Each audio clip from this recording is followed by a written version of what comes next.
feeling so stuck in my head that I forget just about everything my therapist said. Maybe I'm self-helpless. Hey everyone, welcome to Self-Helpless, where science, spirituality, and sustainability are brunch buddies. I'm Delanie Fischer, and details about today's topic can be found in the episode description. Returning listeners, if an episode of Self-Helpless has supported you in some way, a quick 5-star rating or review, if you haven't left one already, honestly keeps this indie podcast alive amidst the big old budget behemoths out there. So thank you for feeding the algorithm a little treat for me.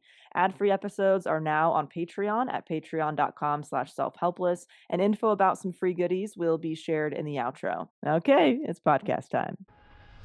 Who do you want to reach with your book, and what is your hope about the impact it will make in people's lives? Those are great questions. All right. Just a little talk. So let's just dive straight in there. Yeah.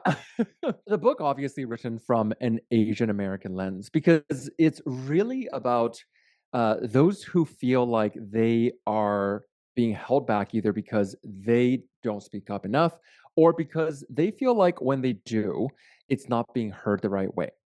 And this is usually in workplace environments, but it could also be in our personal everyday lives as well. And it's definitely something that I think is reaching in particular for those who feel like they're in a progress in their life that feels a little bit stuck, basically. Yeah. And you mentioned something on your podcast about how a study actually found that Asian Americans are perceived as good workers, but not good leaders. So, in your personal and professional experience, why is this happening? And how can we collectively change this perception? It's a multi-part answer. If we take a look at Asian American history, there's a difference in our culture, first and foremost, that we had to understand. And I feel like there's been a misunderstanding of that culture, and then there's some complex history attached to it. I think the first layer that we oftentimes talk about is the fact that Asian Americans are typically speaking, we're often very humble. Hmm. And what I mean by humble is because we come from a collectivist culture, or many of us do. I mean, there is no such monolith of Asian Americans. For many of us, we come from backgrounds that are, Confucian, or from parts of our history that focuses on, hard work and on how we can provide for our families and bring that honor and integrity to the collective group. So if you take a look at, let's say, countries like Japan or Korea, there's a strong focus on the family unit, on familial hierarchy, on our social hierarchy. And it's very different from more individualistic cultures like in North America. So as a result, the act of, speaking up and claiming credit and being loud is not something we often see because it's seen as being a little bit too focused on the self and not focused enough on the collective. And that's one of the big pieces that we talk about. Now, there's also some history. There is definitely some issues with bias and stereotyping that we still face to this day. And, we still don't see a lot of media representations of that strong, individualistic, powerful leaders who are being casted from Asian American faces. And I think that plays a role as well. You mentioned cultural values. Let's say the cultural value of respecting your elders in a family. Can that carry over to the workplace where somebody might be respecting an elder by giving them the floor in an important meeting or something, and withholding maybe their own ideas or their own feedback for that person? And does something like that impact somebody's professional opportunities or how they're perceived in a workplace? It definitely can. Absolutely. I mean, if you grew up having always been taught that, when you're around elders and teachers, it's important to not outright disagree with them because it's seen as a little bit rude, right? Like they're older than you, they're possibly more educated, and your position and what I was taught, for example, was that we should respect them by agreeing with them. And if we're in disagreement, it's okay to bring it up, but just don't be too loud and too forceful. Now, if you Interesting. take that and take it into a workplace where you're, sitting in a meeting with other people who have more education or older than you, that same lessons, that same pressures can still remain because we're going, oh, wait, I feel a little uncomfortable speaking up too loudly in front of somebody who's, much older than I am. Even though the truth is our ideas and our thoughts are actually just as valid. so interesting because I can speak from my own perspective where, we've been told to like respect our elders and everything, but also take Yeah. everything with a grain of salt because they did some questionable shit back in the day, right? So it's like, Oh, yeah. yes, be kind, but also, don't do everything grandpa says is okay. Um, and that is so Yeah. interesting how that can impact how we show up in professional settings or social settings. I'm curious to know what are some of the ways that Asian Americans are maybe told that they're not what a company is looking for when it comes to a leadership role? Because I'm sure some people might try to dismiss this experience saying, well, nobody blatantly says that to anybody. So what does it look like in action and how can it be communicated? Yeah, a lot of times it's using, I would say more coded language. And when I say that, I don't want to assume that people are being outright discriminatory. As you said, like, Right. I like to believe in the good of people, but I also think that biases still exist and stereotypes still exist. And Mm. one really common thing that we hear is, oh, we think that this individual is highly competent, highly capable, but yet they're lacking certain, let's say the words might be charisma, it might be executive gravitas, it might be a sense of groundedness, whatever the languaging is. So I'll give you an example, which was I was talking to a friend of mine and she had built a very successful company and she was actually giving a talk at Harvard Business School. And one of the things she brought up is this expectation where because of how, the fact that she was an Asian woman, she often felt like she was stuck between two dynamics where if she was being too assertive and too outspoken, she was seen as like the tiger lady, right? Mm. Somebody who's just like maybe a little bit mean spirited almost. And then if she was being, more fitting into the expectations of speaking a little bit too softly, then she ends up being casted kind of like the panda lady, where she is just too sweet, too cuddly, but not really trusted. As a matter of fact, a friend of mine wrote a book called Gravitas, and she ran into the exact same issue. She was working at a financial company, and her boss literally came to her and just like, "We would love to promote you. You have great numbers. You're very competent and capable, but we just feel like you lack gravitas." And she was left going, "Well, what does that even mean? Yeah. What is the meaning of gravitas, especially in the context of leadership?" Right. Did you find that in any of your research for the book, or maybe with companies you've worked with or clients, did you find that there's any kind of data that is significantly different with Asian men and Asian women? Because I'd imagine, the intersection of being a woman and an Asian American in the workplace, you can be dismissed in two ways at once. And so, did you find that it's harder for women to assert themselves or, speak up in this context, or do you think it's kind of similar? Asian women tend to be, I'm going to say, fetishized more because of the media representations. They tend to be viewed under very specific ideals of being seen as hardworking, willing to sacrifice, but perhaps a little bit more submissive. And this is why Mm. it is that they hit that difficulty in how do I find the right tone? Where if I'm too assertive, then I'm being told that I'm being cold, distant, etc. There were studies, for example, that look at imposter syndrome, and they found that within even Asian American cultures, there were stronger senses of pressures to self sacrifice and to lower their sense of ownership and perhaps their confidence in the workplace because of that. In Asian cultures, women are oftentimes put into the role of being caretakers for their families. And this reflects in the workplace as well, where they might end up feeling the pressure of, oh, I need to earn my spot more. I need to work harder, take on extra projects in order to show up. With Mm. Asian American men, the experience of that particular thing is more about achievement. So very similar pressures of like, oh, I have to prove myself before I can claim the same things that everybody else can.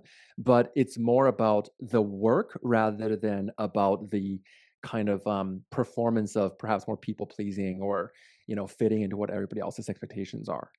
So different, but Interesting. definitely Yeah. echoing. What are you supposed to do when you find yourself in a lose-lose situation? You're either more assertive and you're perceived in one way, or you're a little bit more reserved and you're perceived on like, what do you do in that situation? I think a big part of it is that we are so, with many Asian Americans, that we feel this pressure to simultaneously assimilate and be part of the mainstream culture, which I think has strengths. And in doing so, we end up hiding parts of who we are. And that Mm. is our communication, our beliefs, and those values that oftentimes don't get to be seen.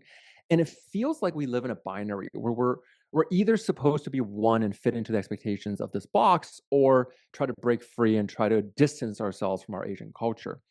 Mm. And really, I think the answer really is more integration rather than assimilation. And what that means is accepting and acknowledging that the things that make us who we are, and that might be the humility, that might be, that honoring of those who are older than us, these kind of social values are absolutely essential and important and powerful. But perhaps it's just in the way that we communicate that we can very quickly shift to be more assertive and fit that languaging into the workspace where we're actually recognized. Right. So you find that maybe it's a balance of yes, respect your elders and your family, but also it's okay to claim credit in the workplace and you don't have to do everything in the same way, right? Like having Absolutely. that nuance. And you share about microaggressions in your book and how to respond to those. Would you like to share a little bit about maybe some of your favorite examples or scripts in the book of how somebody can respond to that and bring awareness to that?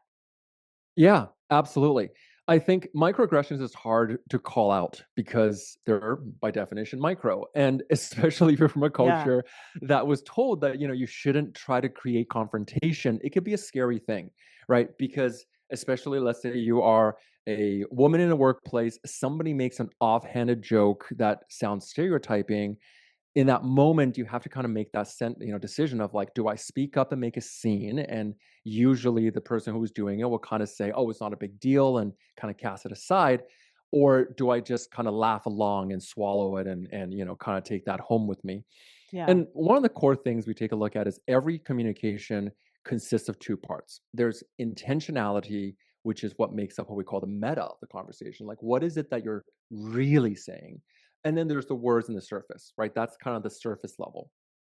And so Mhm. when we hear surface level and we hear something that, oh, this might not be, this might sound like a microaggression or there's some assumptions to it, one of the favorite things I tell people to do is just if you encounter somebody making a joke, let's say, and it sounds like mildly racist, like casually racist, just Yeah. ask them, "Oh, what's the joke? Can you explain the joke? Like, what do you mean by that?"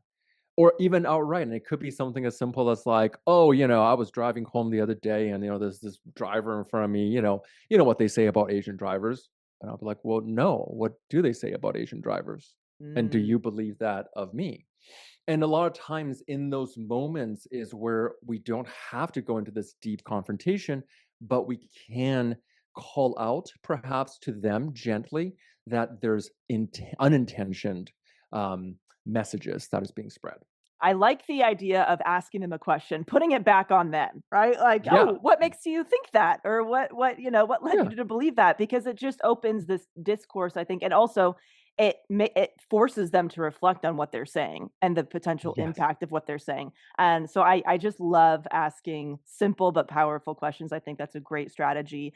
And something that was so fascinating in your book is that you did this experiment for a year of your life where you took this vow of radical honesty, like not even telling those little common lies of telling a friend their outfit looks good when it doesn't, that kind of stuff. So, can you share how this came about and the guidelines you created for yourself around it and just the discovery that happened by doing that experiment? Yeah, it was a really fun year. So just give a little context. Why? Because I'm not, obviously we are not telling lies all the time, but a lot of what we say when we're talking about untruths are politeness. Mhm. And we assume that by being polite, we're bettering our environment. But the truth is, a lot of times, really what it comes down to is it comes from a fear of avoidance, right? A fear of confrontation, a fear of that conflict if we're being too honest. And, for people from a communication culture that is more what we call high context, which is like we try to say the direct thing, we Yeah. try to give outright no's. This is a really common thing. I was in Japan and I was talking to a friend and he was like, "Yeah, we don't really like to say no in Japan. Like that's not a real common thing. We kind of hint at the other person that it's going to be a no and hope that they'll take the hint if they're smart enough."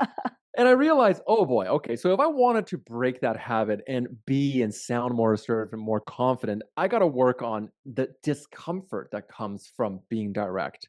So Mm. I read this book called Radical Honesty, and it talked all about this. And basically, there's three levels of honesty that you can go into. The first level is the most obvious that we think about, which is not telling an intentional lie, even if it's something that you think is helpful to somebody else, right? Like what we call little white lies. And a big part of this is that you can train yourself to be direct and be honest in a compassionate way. So that's the first thing, no direct lies. The second thing is you have to go and tell all of your past lies and the people you've told them to, and then tell them the truth. Oh my That was the gosh. hardest thing I've ever had to do. Wow. Not to anyone else, but to my parents. Yeah, The most honest people on the planet will have told at least a couple of white lies to their parents in their upbringing. It's just a common thing. So I still remember absolutely. the day I had to sit my parents down and say, "Hey, mom, dad, I love you guys. I'm reading this book and I have some things to share." They were very nervous. They were like, "What are you gonna? Did you get someone pregnant? Did you? Are you secretly wanted in another country?" And I'm like, "No, but I have some things to tell you about our childhood. Yes, I did sneak out. Right. Yes, the pack of cigarettes you found were not my friends. They were actually mine. Oh no." And all that kind of stuff, right? So that was a really exposing experience. But what it really taught me in that conversation, because after I started sharing more, I started hearing their feedback. Because at first they were really nervous and then they seemed more and more relieved. And then they started laughing because we started talking about these things, and they were like, "Of course we knew you were sneaking. Like, of course we knew those were your cigarettes. Like, we're not idiots." But then that led to deeper conversations, right? Like, because that started leading into, oh yeah, there was a semester when I was in college where I was kind of depressed, and I didn't tell you about it, and I kept Mm. lying to you about how everything was great, and they said, we actually sensed something. We kind of, we're your parents. We knew there was something wrong, but we didn't know how to ask. We didn't have the language to know how to get you to share that. And then suddenly we were having a real discussion. We started talking Mm. about how, yeah, in our family, we don't talk a lot about what's really going on underneath the surface because we're so focused on, everyone kind of doing their jobs. And it led to some really deep and, I would say, more meaningful real conversations. So that was a Yeah. really powerful exercise, and getting to do that. And then there's a third level, and I think the third level is a little bit over the top, but for the sake of the experience, it was very enlightening. The third level of honesty is, if you're thinking it, you have to say it. Oof. And how'd that play out? There was some fun conversations. All my friends, by the way, at this point, they knew that I was doing this experiment. They were all like, they loved it. They thought it was the funniest thing because they would try Oh to my ask me the most gosh. embarrassing questions. I love it. This, like, And I'd be like, self-inflicted truth serum. I oh think it's great. boy. It was like that movie, Liar Liar by Jim Carrey, right? Yes. As soon as I'm like, I don't want to say this thing, the rule is you have to say it. And that meant, having to share what you really felt and really think, despite your own insecurities or uncertainties or fears. And there were definitely a few times where, I would go to a friend and being like, okay, I have, I'm doing this experiment. And I would then share, what I'm, thinking about. It's like, oh, I feel really scared to tell you this, but like, recently I wanted to ask this person out and I think that they're going to reject me and I feel so embarrassed. And they're just like, yeah, 100% they're going to reject you, but you should do it anyway. Or sometimes I'll share like, I'll be honest, at the time you were dating this person, I didn't particularly like her. I thought that you were just into her for her looks and you were being really shallow. And then Mm. they will laugh and they'll be like, "Oh my god, I totally was. I wish you told me about this." So it's a lot of emotional expression. It's a lot of like, Yeah. here's something I'm feeling that I'm afraid to say. Here's something that I'm thinking that I'm afraid to say. And of course, the rule is you share about yourself. You're not sharing other people's truths. You're sharing your own truths. Right. And what that taught me was that people can handle a lot more than you give them credit for. People can hold your uncertainties and your truths and your fears, and that you're actually more likely to be received by it than if you were just only sharing the polished and perfect side of yourself. I was shocked by how easy it ended up being. Yeah. Why, I didn't realize this, but a lot of the things that I were holding back is because I always felt this pressure that I had to present a certain way. I had to seem polished, etc. Right? In Asian cultures, I this was taught to me as face culture, right? It's important to maintain your face, right?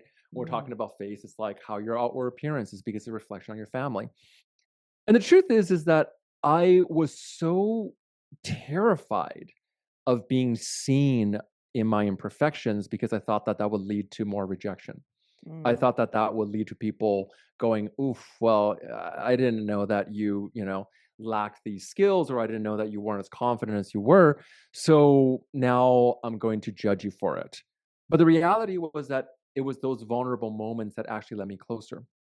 So interesting. And the situation with your parents, right, leading to that maybe more, yeah, that deepening of your relationship, your discussion. Do you think that happened because there was time after some of these incidents? Like, do you think in the moment, if you said, "By the way, look, those are my cigarettes," just kidding. Do you think they would have had the same response, or do you think that that time is important to like retroactively share with people? I like to think that if I had the communication ability back at that time, Yeah. I probably would have shared more because I would have been able to explain and express the reasonings behind it and the complexity. Because Mm. why do we keep truth to ourselves? It's because we feel like there's a part of that that won't be accepted. Right. And so, will my, going back in time, will my parents have been happy that I was, trying smoking for the first time? Probably not.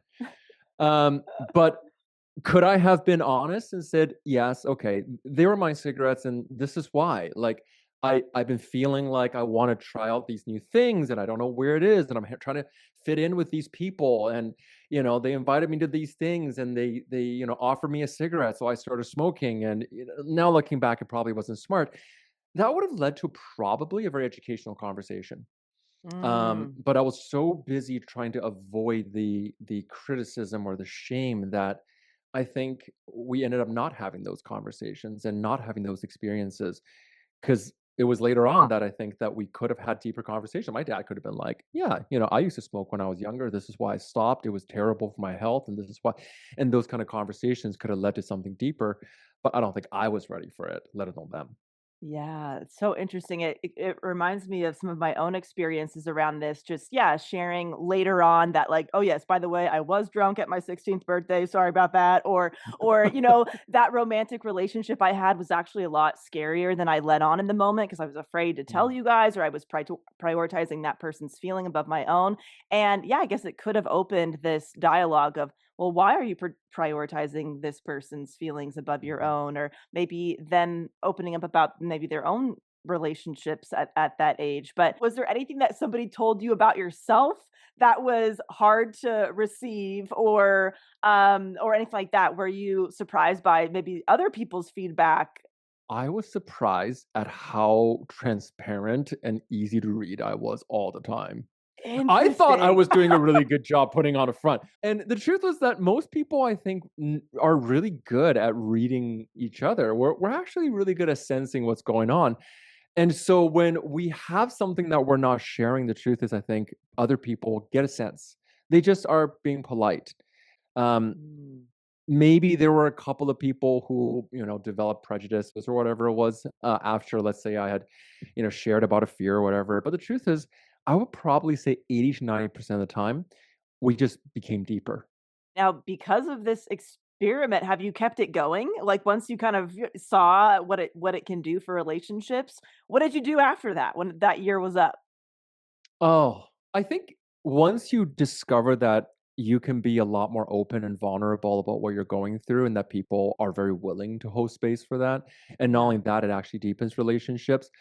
It changes your wiring because once the experiment was over and I didn't have to do it anymore, I kind of missed it. Because Mm. there was this kind of energy that because you're in the confines of this experiment, because you're forced, even though it's yourself who's forcing you to be honest, it trains you to open yourself up more and more to be bold. And what we Mm. don't see is that hiding, that desire to hide parts of us, even in our words and our truths, it causes us actually to feel more shy. and feel less confident. A lot of our insecurities is coming from the fact that we're trying to hide our very human experiences from other people. But when I walk into a conversation and I just straight up going into a conversation and be like, hey, you know, use as an example, I was giving a talk the other day, and to a crowd of people who are extremely, let's say, like successful, like Okay. in my view. And in the past, it would have been terrifying for me to sit and stand in front of these people and speak as if I'm an expert. Because like in the group are like entrepreneurs who have like, businesses that are worth like nine figures, right? And like Yeah. CEOs and executives. And I felt a little bit outclassed. And I was like, oh, and instead of feeling that nervousness and trying to puff up my chest, I just walked in and being like, "Oh boy, I gotta say, this is one of the toughest crowds to speak in because I'm feeling a little nervous today." I'm surrounded by people who have, people that I look at and look up to.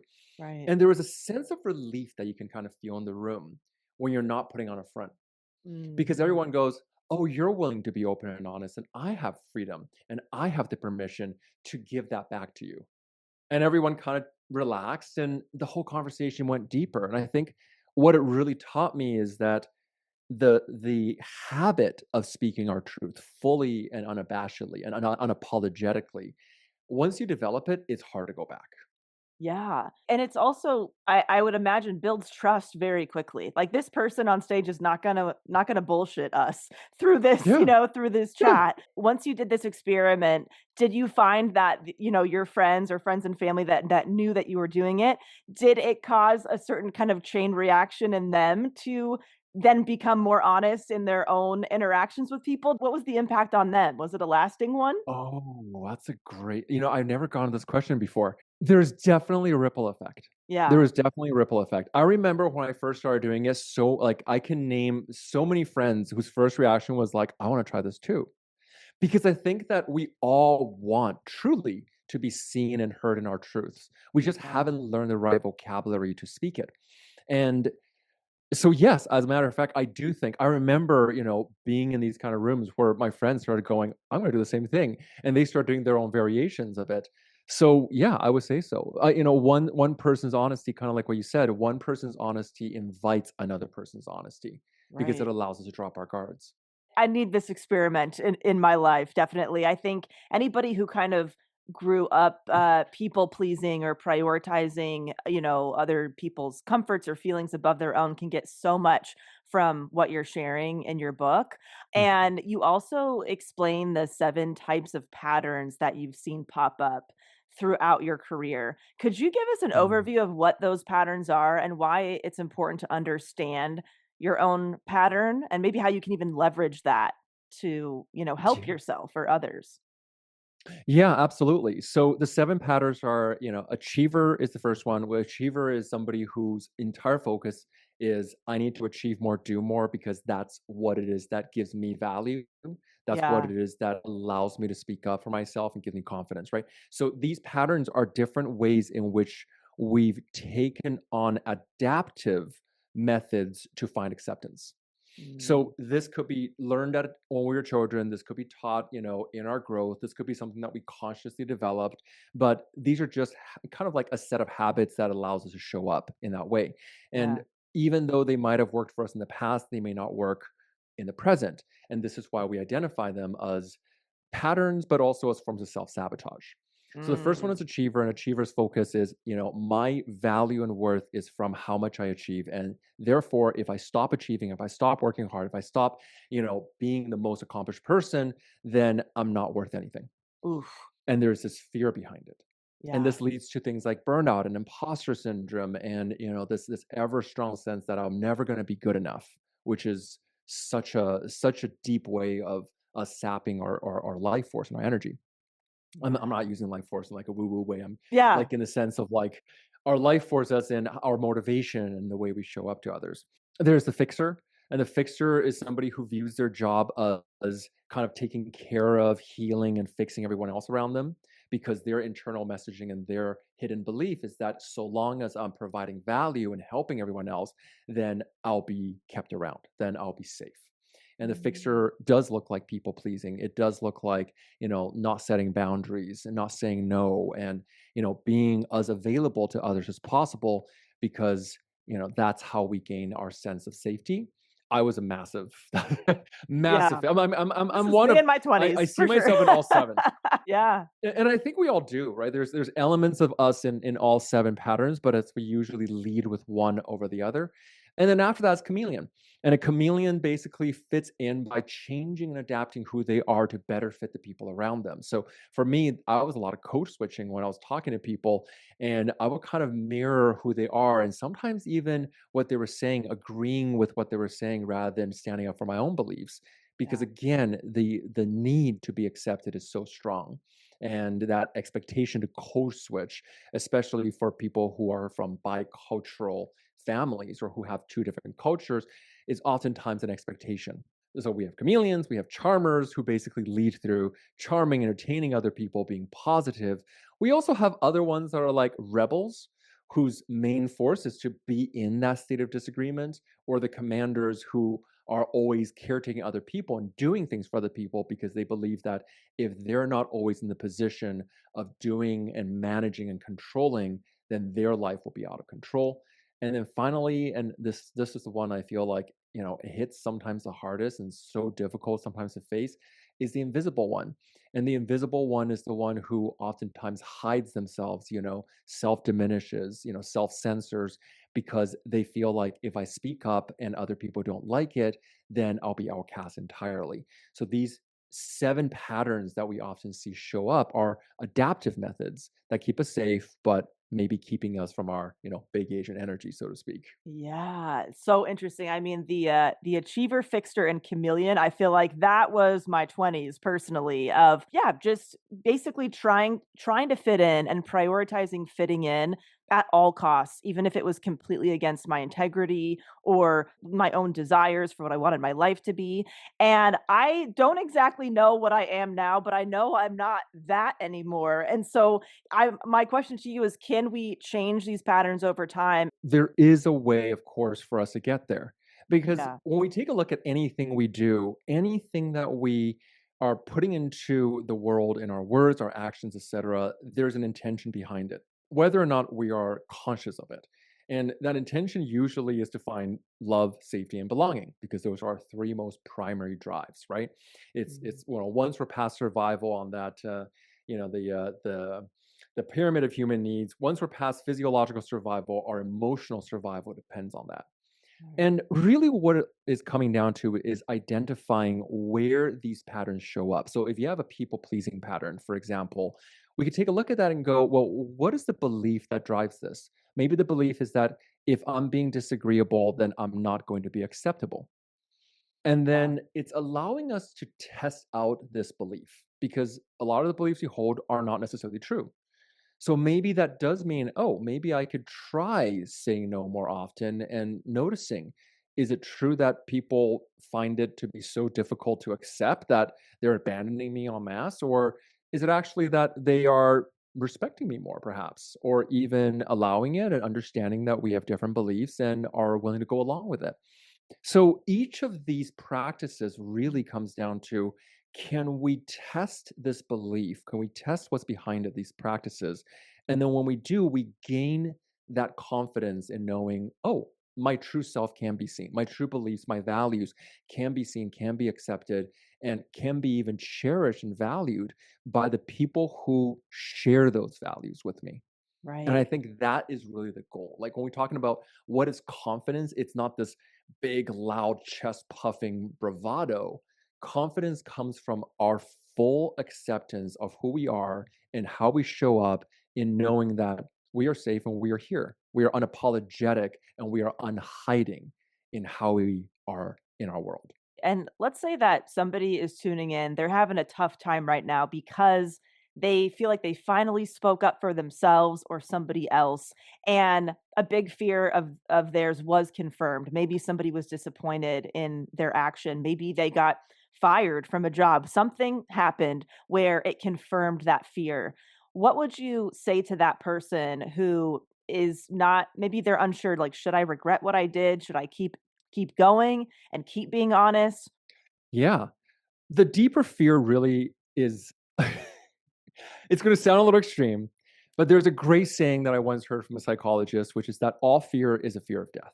Every fear we have Mm, really is a fear of death. This sounds a little extreme because, like, how can that be? How can me, turning down somebody asking me out be a fear of death? Well, of course, because we're afraid that if we turn someone down or if we tell the truth about how we feel about somebody, that they'll reject us, we'll be left alone. And if we're left alone, then we'll die, right? Like, this is why fear of rejection is so deep in our right. subconscious. Like, it is so powerful, right? It's like one of the big fears we have is public embarrassment from public speaking, for example. Like, we fear that more than death because it is death. So Mm, when we take a look at that, the real question is that, in who we are, in showing up for who we are, if we are speaking, and let's say if we're speaking to our truth to somebody we're dating and they genuinely go, okay, well, then I'm out. Okay, well, great. You've found that you're not in alignment. If you speak your truth and something you genuinely believe in, it's part of your integrity, and you say it to your boss, and you're like, hey, I just don't like the way that we're running this campaign. I don't like this project. I don't really think that this is something we should be into. And you lose your job, then great. You found that you found that this job that you've been in has been toxic for you. It's out of alignment with your values. It is out of alignment with your integrity. And the truth is, staying in it longer probably is going to make you depressed and burnt out over time, and now mhm. you're free to go find something new. So, does this mean that we can never lie? No, of course not. But it's about understanding and looking at, are we making our decisions from an empowered, logical, and reasonable state, where we're truly making decisions out of a strategic desire, or are we doing it because we're afraid of a past trauma or a past conditioning where we thought that by speaking up, we would get rejected? And Right. then looking at what is real in our decisions and perhaps what is something that we made up and still carry to this day. Yeah. It reminds me of the quote, rejection is just redirection, right? Even if you do Mm, get that disappointment from somebody else, it doesn't mean that there isn't an entire group of people out there who completely understand why you did what you did or where you're coming from, that are there for you to support you. So sometimes we have to, I guess, go through those scarier moments to really find a new way of being or a new community, yeah. and actively seeking those people out can be pretty important in those moments. Yeah. And Yeah. you know what we'll feel when we walk away from those people? We feel empowered. We feel proud. We feel more confident because what we learned is that we can go through an experience that is uncomfortable, that is scary, and survive it. That resilience is so important if you're gonna be living a radically honest life. That's just gonna build up time and time again. You also mentioned the achievement piece of this, the achievement monster or the being on Oof. the achiever treadmill. Can we talk a little bit about that and how this kind of relates to some of the other themes in the book? Yeah. I mean, a lot of people that I work with in this community have felt that achievement is the one and only thing that they go through, and they all have a belief that one day when I reach what we call the golden island, like Mm, whatever that golden island is, once I achieve this job, once I hit this salary, once I make this amount of money, once I buy this thing, then all my problems will be solved. Every single person has this some variation of this belief. yeah. So then they go after it. And what they're not recognizing is that usually that belief that if my value is based on what I've achieved so far, right? And that oftentimes comes from when we're younger. So, maybe we brought home a grade and, maybe we brought home a test and we thought it was good. And immediately our parents look at it and say, well, so and so's kids did it better. And, what happened Mm, to this missing mark? What happened to the other 5% that you didn't bring back? What that teaches us is that if we're not achieving at the highest possible standards, if we're not being perfect, then we're somehow not enough. And right. this kind of, again, this maladaptive perfectionism that we take on is not the same thing as true achievement. It's just us trying to find safety in appearing perfect. And Mm, this is why it is that, I love the term achiever treadmill because it is a treadmill. It is a sense of like, if I keep going, I'll hit that milestone and everything we find. But then when we hit that success, when we hit that milestone, do we actually feel more accomplished? Or is there just this emptiness that follows that's followed immediately by, oh no, I need to go find the next thing. What's the next level? What's the next big goal? And it's Right. like a treadmill. We'll never be able to get off of it. We'll never feel satisfied. We'll never feel like we're finally good enough, even if our environment seems to have improved. Right. And let's say somebody is really resonating with that and they're done being the achiever, the constant achiever. They don't want to base their self-worth or value on that anymore. But they've noticed that when they stop achieving, they feel like they don't matter. They feel completely invisible. How do people start shifting where they kind of hold their self-worth? What should they be Mhm. basing that off instead of the external, achievements and accolades? Mm. Well, when we are expecting external achievements and accolades, we're essentially outsourcing our value, right? Our sense of value. Right. We're outsourcing our self worth to other people. And we're basically going around to everyone we meet and we're saying, hey, do you think I'm good enough yet? Because if you think I'm good enough, then I'll believe up. Right. And that we go to everyone else around us because that's how we've been conditioned. Because, when we were younger or at a certain point, we're taught that other people's views of us is more valid than our views of ourselves. So we Yeah. kind of sacrifice our own self recognition and we devalue our own views of ourselves. So by going around, we're always focused on where am I still missing? Where am I still not enough? Because as long as somebody out there is more successful, wealthier, better looking, skinnier, bigger, whatever your model of measurement is, you'll never be good enough because Mhm. that is always external. So we want to make sure that we are internalizing so that our locus of control is not on the outside from other people's views, but from internal. And this isn't just blindly, accepting everything as positive. I mean, I think there's some really beautiful things in the positivity movement and, the self-love movement. But the truth is that I've never found the self-love of just like, I love myself today, Yeah. to work that well Yeah. personally, you know, because that voice in the back of my head, that little inner critic voice is always louder. Yeah. What I found is Yeah. that really the question I really am asking is, am I in alignment? Am I acting and doing things at a good enough level towards the things that really matter to me? Am I in alignment with my values? Am I in alignment with my purpose? Am I in alignment with things that are actually on my list of integrity? So a Right. lot of times I say, well, instead of grading everything yourselves and you're trying to, say, oh, I'm just going to say I'm good enough today, which is true. That doesn't need to be proven. Mm. Instead, well, realize that you could still keep giving yourself report cards, but realize that you're the one writing the test, right? So, Yeah. what is your basis for good enough? And that's oftentimes one of the easiest questions and the hardest questions that we have to ask is good enough for what? And what is that metric? So, if somebody is just like, oh, I just don't feel like, I'm doing enough. Okay, well, doing enough for what? And how would you know? Mm.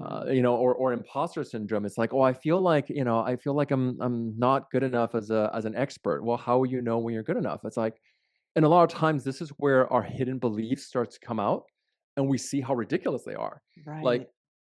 oh, I'll be a good enough, speaker or writer or at my job when I know everything there is to know about this topic. And it's like, well, is that possible? Yes, exactly. It's so important to know, like, what your metrics are and where those metrics even come from in the first place. Who Yeah, who created those for you yeah. or others? You mentioned the communication differences people have. I think you mentioned high context, communication. Mhm. What would the other side of that, like a low context communication style be? Yeah, so this was sociologists, they kind of mapped out that every culture has a different communication level and style when it comes to context. And what context basically means is how much they expect the other person to understand the social situation. And an example would be, let's say, again, I'm going to use Japan as example because Japan is one of those countries where it's very high context, where the social rules and norms are very much understood.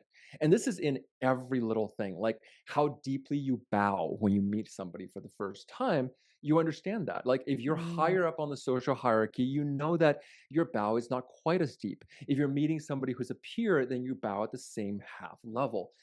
But if you're talking to somebody who's older and has higher level credentials or social hierarchy, you bow deeper. So that is what we call context and understanding who you are and who I am and the roles we play. A high context conversationalist might use fewer direct language. And that might mean that, oh, like So I'll use this as an example. A low context country might be like America, the United States, or Canada. And these are countries that basically spell things out very directly. They'll say things in a very direct way, and it's understood that the other person would take it at face value. So a conversation might play out between two people. One person who is, let's say, an American boss might tell their employee and being like, "Hey, I need you to come in and fix some things, in the next couple of days."